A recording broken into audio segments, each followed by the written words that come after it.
Hey guys, Ricky here with Apple Valley Farm. Today is a really good day. Number one, it's my birthday. It may not be my birthday when you're watching this, but I'm filming it on my birthday. So happy birthday to me. It's been great. My family has been great to me. They have spoiled me, and they surprised me with a new tool, which is exactly why I'm here today, to share the new tool with you. I have refrained from opening the box, and it's been really tough because it's something that I have wanted for a very long time. But I've held back because I wanted to open the box here with you guys on camera. So let's just do it together. Let me show you though the tool real quickly. Look at that. I got a Drill Master 1/4 inch corded trim router. This is from Harbor Freight, of course, which is one of my favorite, maybe my favorite place to shop for tools. We got this, or my family got this for me.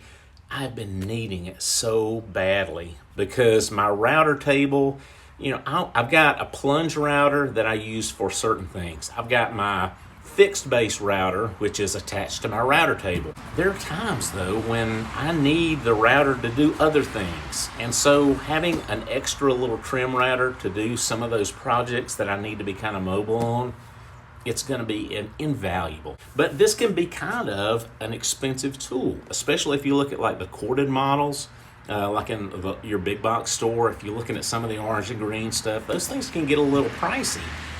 So, if I'm going over $100 for something, it's really got to pull its weight in my world. This was much less than $100. As a matter of fact, it's normally priced at $24, but because I'm an Inside Track member, I got a 20% off deal on it yesterday. It was a no-brainer. So we got it. Now I'm ready to put this baby to work, and I'm ready to share it with you. So as I said, I have not opened the box yet, but we're gonna do it right now. We're gonna see what's in here, and we're gonna see how it works, all right? Here we go.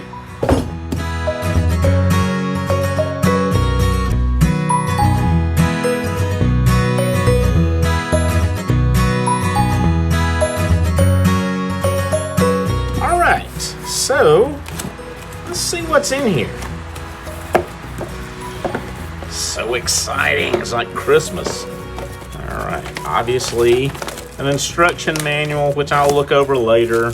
I'm not going to right now. All right, well, we got the router itself. Okay. Yes. Of course, it's corded, as I said. It'd be great if it was cordless, but we're paying for the corded model, right? Not the cordless. There we go. Okay. There we go. Okay, we're gonna have everything laid out here so we can just go one at a time and see what all was in the box. Obviously, the router is in there. Really nice, compact. It's pretty lightweight. It does have a clear base so you can see what you're doing. It is corded, obviously.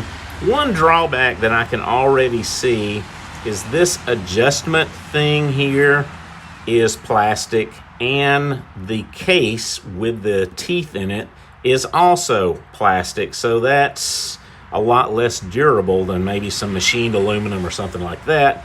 But as long as we're careful with it and conscious about using it, we should be, I would think, we should be fine. There are a couple of wrenches in here, obviously, for installing some of the accessories and for changing the bits. All right, there are some components here for a fence, a trim guide.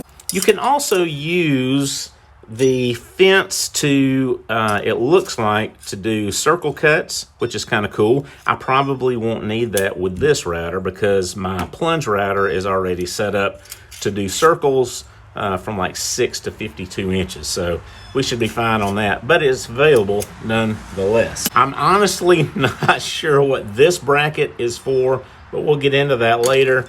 As I mentioned, there are some additional brushes here, which I thought was extremely interesting. Very unexpected to see that, but it's good to know that they're there in case we need to replace the brushes. Very nice. Okay, and so this is basically the router.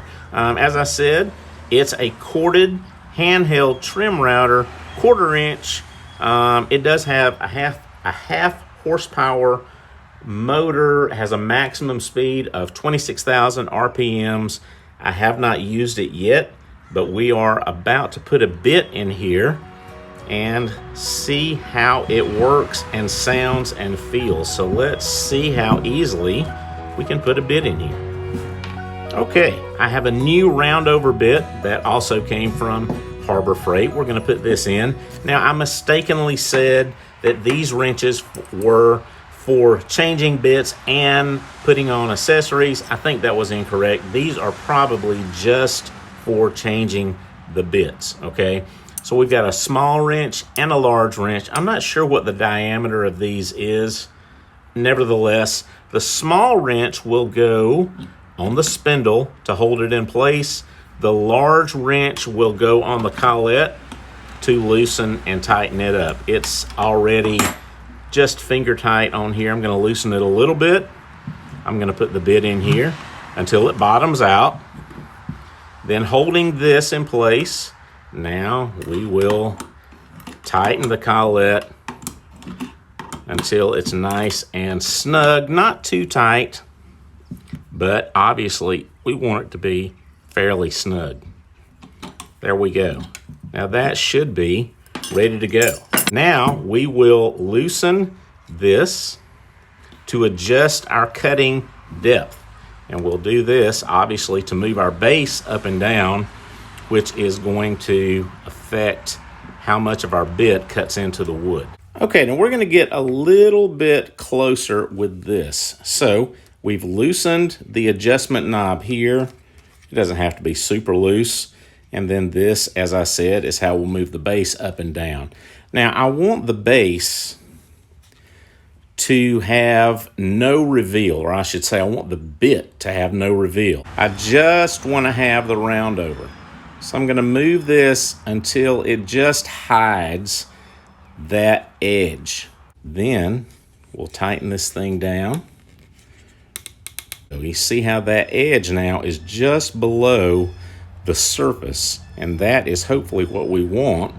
So let's give it a try and see how it looks on a test piece and see how it sounds, feels, yada, yada, yada, all that. Okay.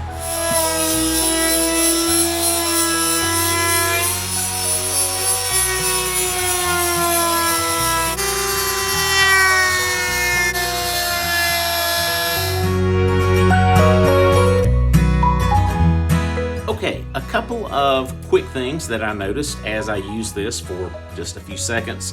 The cut was very good, but of course that's due in part to this being a new blade. But I think the router performed easily, as expected. You know, no surprises there. It wasn't too loud. It had a little bit of a hum in the hand, but like nothing really disturbing. You wouldn't want to use it for extended periods of time, but just using it for 30 seconds or a minute at the time, I think it's perfectly fine for that. Not too heavy. I will say, well, and as I mentioned, I'm not a fan of this plastic body or this plastic assembly right here. Note to Harbor Freight, if you were to upgrade, that would be a definite improvement. I would say this toggle switch too, this is the on and off switch. I'm not a fan of this in any way, shape, or form. It is just begging to be broken off. However, I will say I like that it's easy to see where the on and off is. It's marked on here, so that's nice. If it were me, I would prefer a sealed button. That way it would protect it from dust, and it would also protect it from being broken off. Even though it's got this little protective shield around it, it's gonna get broken. I know it is. I'm gonna drop it at some point. I'm gonna hit it with something and it's gonna break.